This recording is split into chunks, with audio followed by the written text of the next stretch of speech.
Welcome to our channel. నేను మీ master Durga Prasad. సార్వత్రిక ఎన్నికల ముందు సుప్రీంకోర్టు రాజ్యాంగ ధర్మాసనం ఎలక్ట్రల్ బాండ్స్ గురించి ఒక సంచలన తీర్పునిచ్చింది.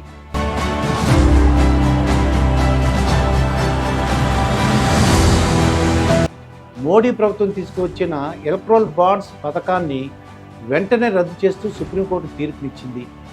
ఎలక్ట్రల్ బాండ్స్ జారీని వెంటనే ఆపేయాలని కూడా ఆదేశించింది.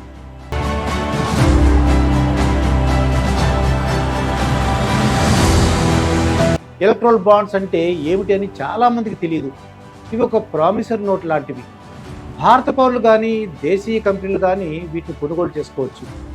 ఎలక్ట్రల్ బాండ్స్ వ్యక్తులు లేదా సంస్థలు తమకు నచ్చిన రాజకీయ పార్టీలకు విరాళాలుగా ఇవ్వడానికి పనిచేస్తాయి.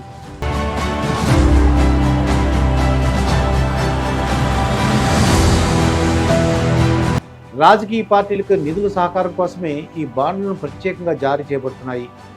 ధనికులైన వ్యక్తులు అధికారంలో ఉన్న వారితో పనులు చేయించుకోవడానికి వీటిని వాడుతుంటారు. ఇవి స్టేట్ బ్యాంక్ ఆఫ్ ఇండియాలో మాత్రమే దొరుకుతాయి. వాటిని ఎలక్ట్రల్ బాండ్స్ అంటారు. ఇవి 1000 రూపాయలు, 10,000, 1 lakh, 10 lakhs, 1 crore విలువతో విక్రయించబడతాయి. ఎవరైతే విరాళాలు ఇస్తారో వారి వివరాల్ని బ్యాంక్, రాజకీయ పార్టీలు గోప్యంగానే ఉంచుతాయి. తమకు వచ్చిన బాండ్లను 15 రోజుల్లోపు రాజకీయ పార్టీలు నగదుగా మార్చుకోవాల్సి ఉంటుంది. లేకపోతే ఆ సొమ్ము ప్రధానమంత్రి జాతీయ విపత్తు నిధికి జమ చేయబడుతుంది.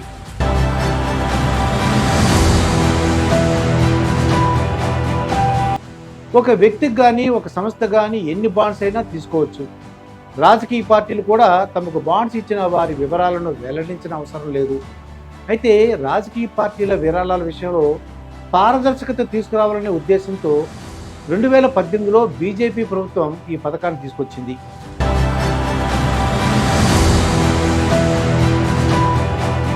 తమకు వచ్చిన విరాళాల వివరాలను చెప్పనవసరం లేదని ఆర్థిక చట్టం 2017 కూడా సవరణ చేసింది కూడా. ఈ బాండ్ల కోసం ఆదాయ పన్ను చట్టంలోనూ ప్రజా ప్రాతినిధ్య చట్టంలోనూ చేసిన సవరణలు రాజ్యాంగ విరుద్ధమని చీఫ్ జస్టిస్ చంద్రచూడ్ తేల్చి చెప్పారు.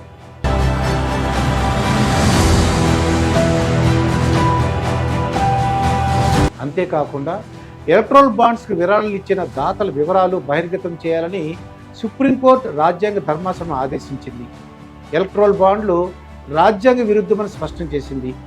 నల్లధనాన్ని అరికట్టేందుకు ఇదొక్కటే మార్గం కాదని, ఆ కారణంతో సమాచార హక్కు చట్టాన్ని ఉల్లంఘించడం సమంజసం కాదని ధర్మాసనం అభిప్రాయపడింది.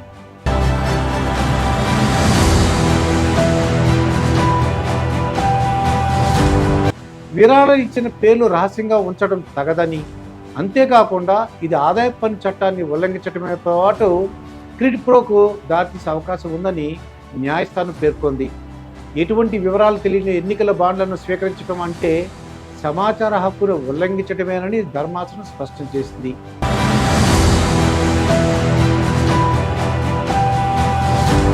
అందుకే ఎలక్ట్రల్ బాండ్స్ జారీని బ్యాంకులు తక్షణమే నిలిపివేయాలని సర్వోన్నత న్యాయస్థానం ఆదేశించింది.